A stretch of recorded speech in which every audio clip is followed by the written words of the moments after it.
Wow. Still works.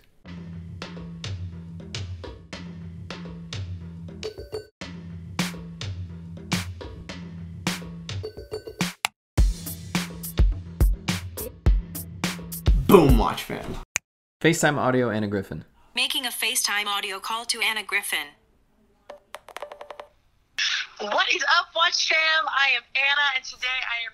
Hey, what is up, Watch Fam? My name is Michael from Theo and Harris, and today, quick wristwatch check, I am wearing the Apple Watch Series 6 on a Type 1 John Russo strap from the T&H shop. If you want a strap from T&H that supports an Apple Watch, then shoot an email to info@theoandharris.com. and ask for one, and then I'm sure something will happen. Anyways, real quick, there's two giveaways that we're doing. One of them is actually on this video. I'll mention that second, but the first one, when we get 100,000 subscribers, we're giving away a Rolex Datejust, a vintage one. I don't actually have the specific one yet. Yo, where's that Datejust at for the giveaway? Next week, we're doing the reveal of which one it is. First thing you need to do, obviously, subscribe. That will also help us get the number closer to 100,000, so that way you'll get the watch. Then sign up at theoandharris.com/giveaway or giveaways. The link is down there. And then the third thing is new, so if you already subscribed, you already signed up, what you can do is follow Christian's personal account listed here or there, I don't know where, but follow that account and you'll be entered into the giveaway twice. You can also follow my Instagram account, but I will have nothing to give you. Absolutely, positively nothing. Anyways, the next giveaway that's for this video is that we just released a bunch of new straps, made in America. They're all really nice straps. I'm a big strap dude, love being strapped in, and these are thick, these are supple, they're great, made in the USA. We're giving one away, like I said, today. And really, Christian just said best comment gets a strap. He didn't really give me any parameters.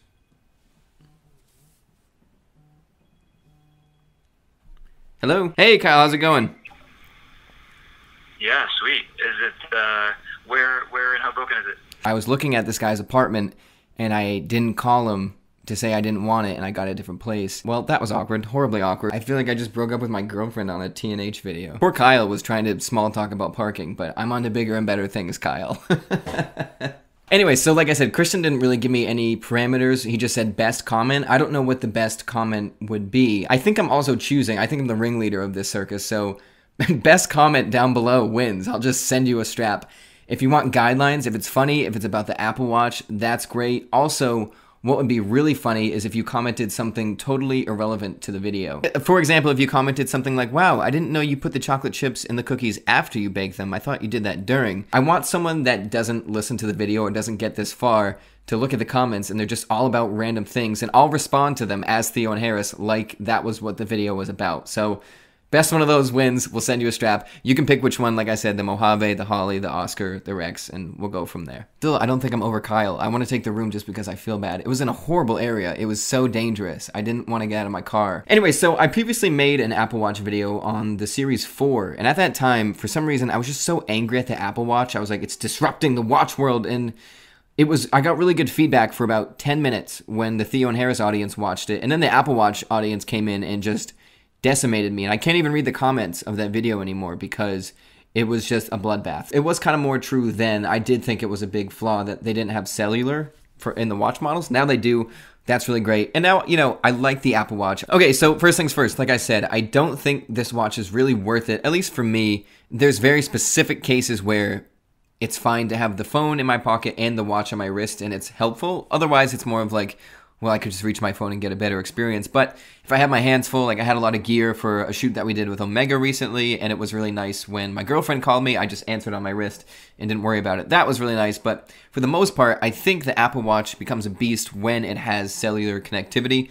That way you can do something without being tethered to your phone. Obviously, you can do like typical things like go for a run or something like that, but if you're on call or I don't know what situation, but it would be nice to leave your phone somewhere else if you're with the family or you're doing something. So that's why I think cellular is really, really important for the watch. Anyways, long story short, this is not the cellular version of the watch. And also, something that is kind of pertinent to this is that every time I talk and I move my hand like this, the watch actually thinks I'm talking to Siri, which normally is great. You don't have to push the crown or say, hey, S-I-R-I or anything like that. You can just, hey, how tall is the Empire State Building? And it will tell you, and I really like that feature, but while I've been making this video, it just starts transcribing everything I'm saying, which I think kills the battery. Now there's pictures of people I know from high school popping up.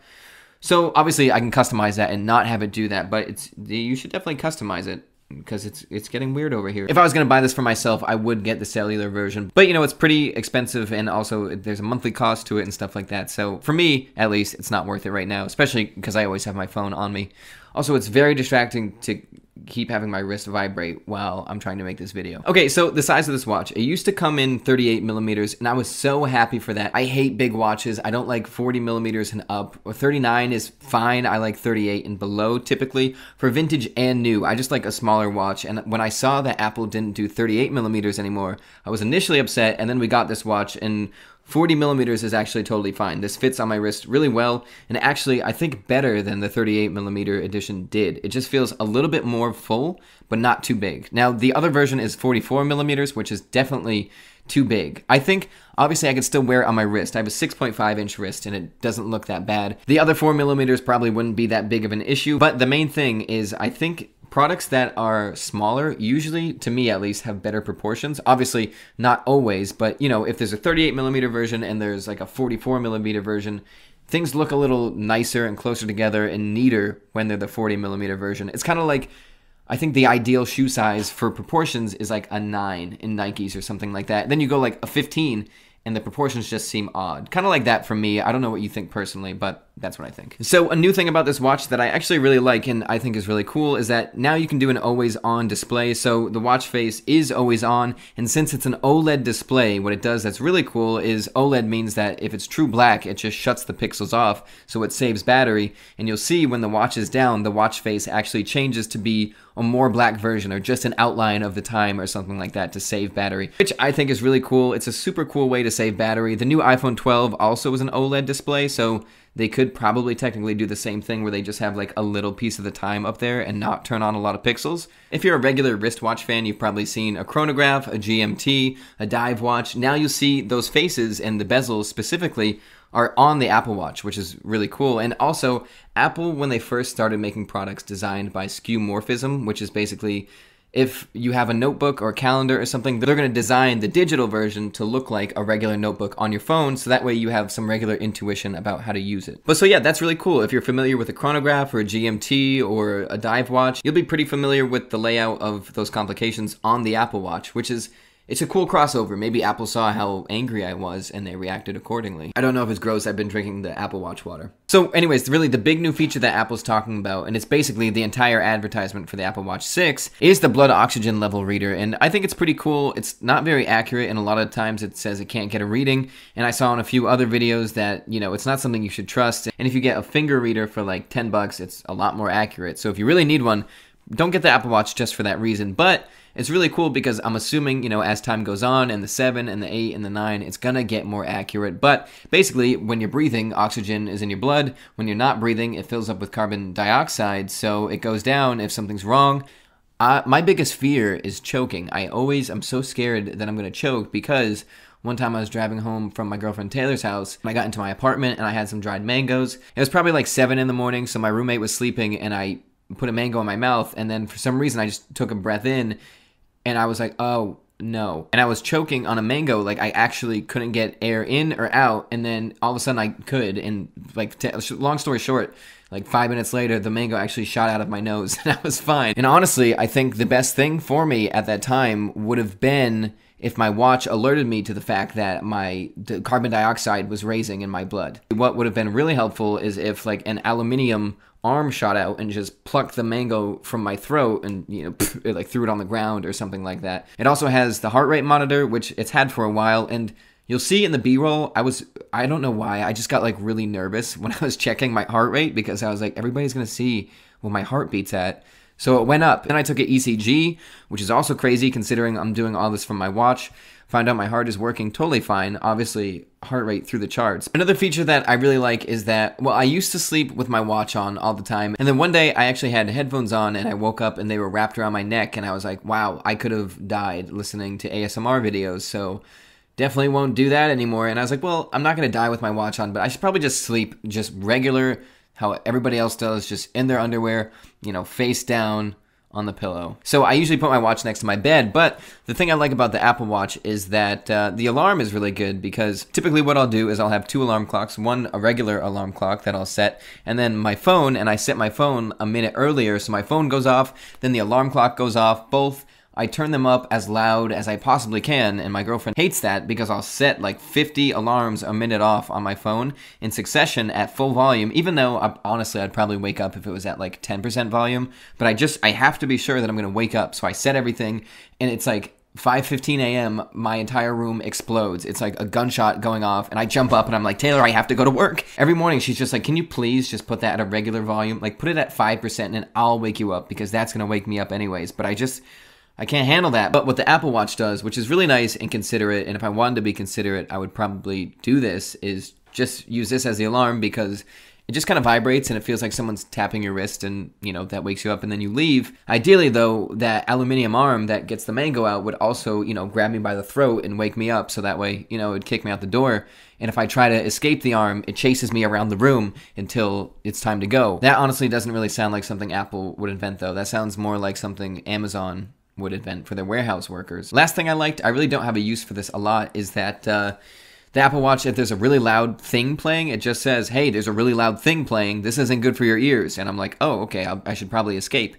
For example, I checked in my car's not like extremely loud, but I had music playing and it said, hey, this is too loud. If you do this for a long time, you'll have hearing damage. And I was like, what? But I basically turned it down until it said, hey, you're fine. And I was like, oh, okay, I can only turn the volume up to 42, not 51. So that was nice. Again, I don't really know when I would use that a lot and when common sense wouldn't kick in. If there was like a big explosion and my watch was like, something was too loud, I'd be like, yeah, I know, but theoretically it could come in handy, especially if you are in a line of work where your Apple Watch won't get smashed, and it'll tell you if you're, I don't know what it would be used for, honestly, maybe a concert. It's like a common sense tool, I feel like. The car is forget it, I hate the noise gauge. So yeah, long story short, I really like the Apple Watch. I think it's a fun piece of technology. I like being able to go flashlight on. It's on.